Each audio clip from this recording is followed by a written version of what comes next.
Welcome back to part two of Shock Basic. Today, we're going to explain what's inside the shock. We're not going to get into big details on it. We're not going to get involved real deep into the subject, but we're going to show you the basic parts internally in a shock, okay? So that way maybe you can understand a little bit better when you're having that conversation with somebody. Before we get started, let's cover our bases.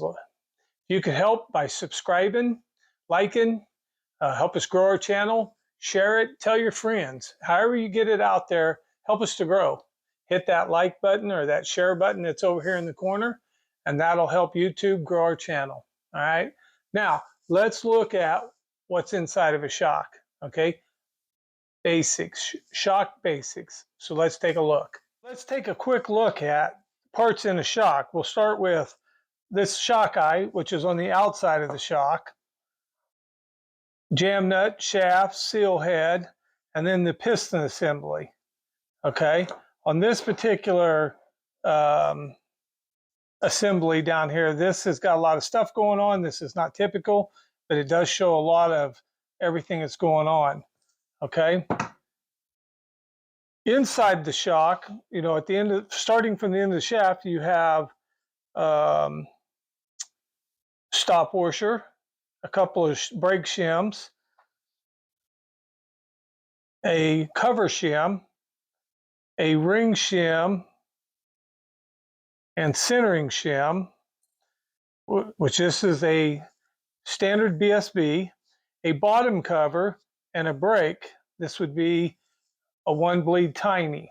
That's what we call one bleed tiny because it has one bleed that's tiny. All right, piston, a two bleed full, two bleed tiny. That's a bleed shim. Another cover shim, a brake, and a brake washer. And then you would have the nut on top to tie them all together. Okay, this is a basic shock shim stack. Rebound stack, compression stack, piston in the middle. I didn't have the wear band, but the wear band goes on here. Okay, standard stack. You can get bleed shims.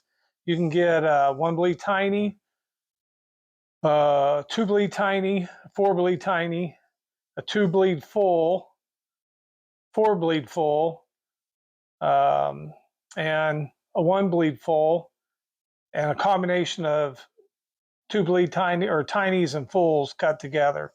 Okay, some of them are factory and some of them are handmade.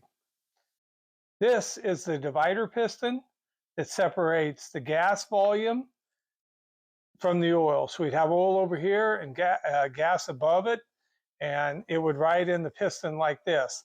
This divider piston moves up and down as the shaft goes in.